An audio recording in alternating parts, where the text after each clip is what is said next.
आज़ादी दिवस मना रहे हैं, लेकिन यह आज़ादी हमें उपहार में नहीं मिली है। इसके लिए एक लंबी यात्रा करनी पड़ी है, आज़ादी की यात्रा।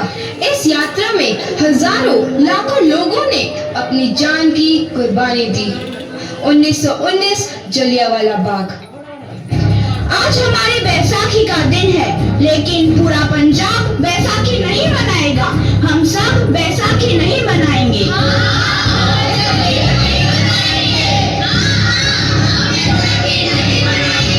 जब तक हम अंग्रेजों को भारत से बाहर नहीं निकाल देते, पूरा पंजाब बैसाखी नहीं मनाएगा। अच्छा, तो तुम सब हमारा विरोध करता है, भाग जाओ यहाँ से। इसका अंजाम बहुत ही बुरा होगा। हम नहीं जाएंगे, तुम लोग जाओगे। हमें नहीं, तुमको भारत से भागना होगा। Soldiers fire!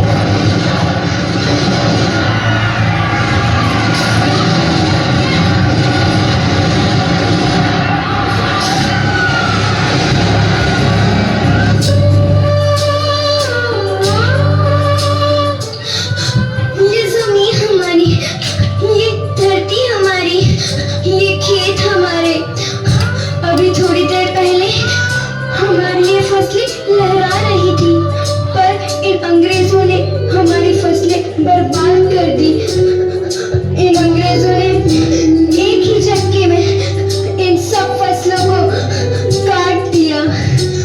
अंग्रेजों, तुम्हारे इस अत्याचार से हम डरेंगे नहीं।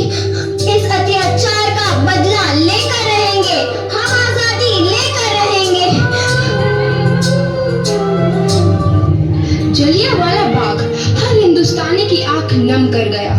इस कांड में कितने मासूमों की आहुति चढ़ गई, इतनी हैवानियत से इंसानियत कत्ल कर दी गई। जलियांवाला बाग के हत्याकांड ने आजादी की आग में घी देने का काम किया। मासूम औरतों, बच्चों की दर्द भरी चीखें और सिसकियां इनकलाब का गूंज बनकर उभरी। लाला लाजपत राय, भगत सिंह, राजगुरु, सुखदेव सरीखे क्रांतिकारियों ने भारत की इस जमीन से विदेशी दरिंदों को निकाल फेंकने के मंसूबे मजबूत कर लिए। 8 अप्रैल 1929 लाला लाजपत राय के नेतृत्व में साइमन कमीशन के खिलाफ एक भारी जुलूस निकाला गया।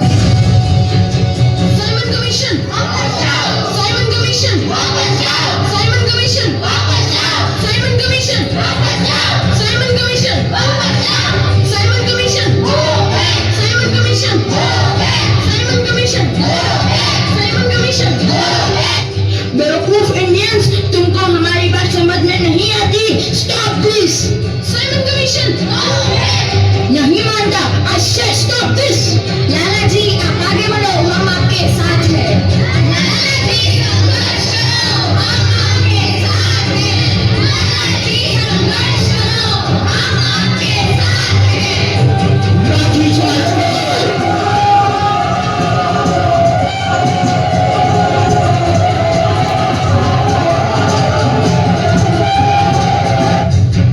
लाला जी को तो बहुत गहरी चोट लगी है, उनका सर फट गया है।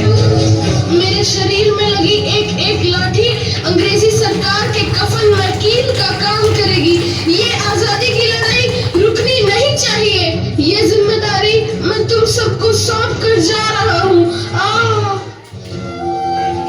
लाला लाजपत राय की दर्दनाक मौत के बाद भगत सिंह, सुखदेव, राजगुरु वतन के इन मतवालों के खून में ऐसा उबाल आया जिसका सामना करना अंग्रेजी सरकार के लिए मुश्किल हो गया। अंग्रेजों को करारा जवाब देने के लिए स्कॉट और सैंडर्स को मारने की रूपरेखा रची गई।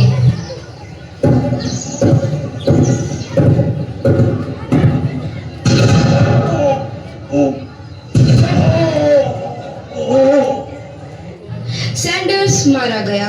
चारों तरफ तहलका मचा था। दीवारों पर लिखा था, लाला जी की मौत का बदला ले लिया गया है। भगत सिंह समेत सभी वहां से फरार हो गए। 8 अप्रैल 1929 दिल्ली में ब्रिटिश सरकार की सेंट्रल लेजिस्लेटिव असेंबली की बैठक में 2 बम धमाके की आवाज सुनाई दी।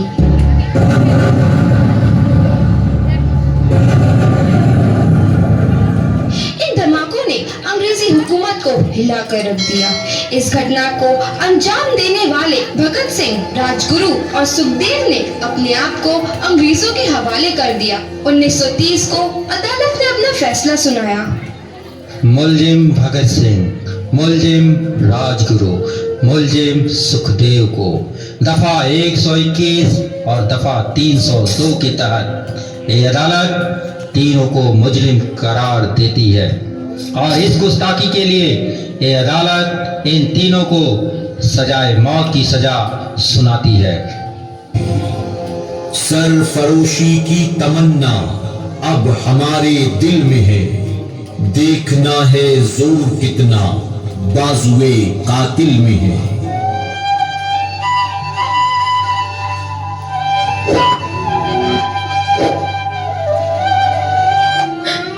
पुत्र की हाय है तेरा। मैं चंगा हूँ माँ, फिक्र करने की कोई गल नहीं। पुत्र मेरा दिल तेरी तरह पत्थर दिल नहीं होगा। तेरी ये गला सुन के मेरा कलेजा फटे जा रहा है। माँ, मेरा दिल कोई पत्थर जैसा नहीं है, एक वतन परस्त का दिल है जो मेरे देश प्रेम के जज्बे को ताकत देता है। बेटा मेरा लाल।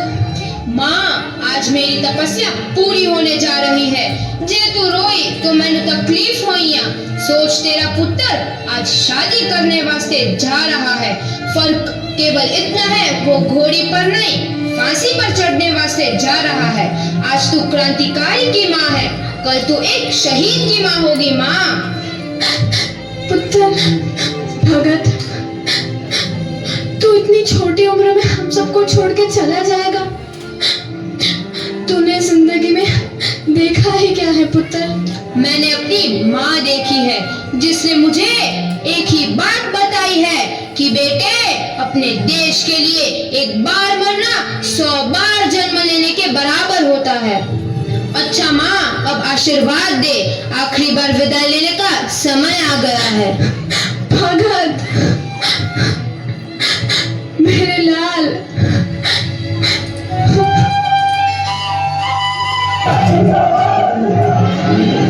भगत सिंह, तुम्हारी कोई आखिरी ख्वाहिश? हमारे हाथ खोल दिए जाए।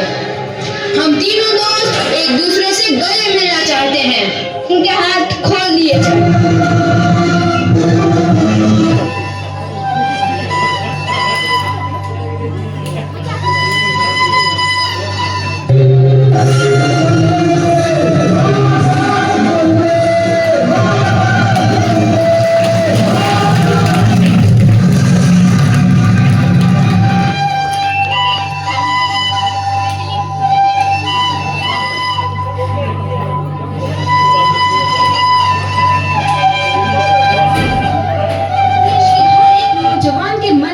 आजादी की नई उमंग हिलोरे लेने लगी।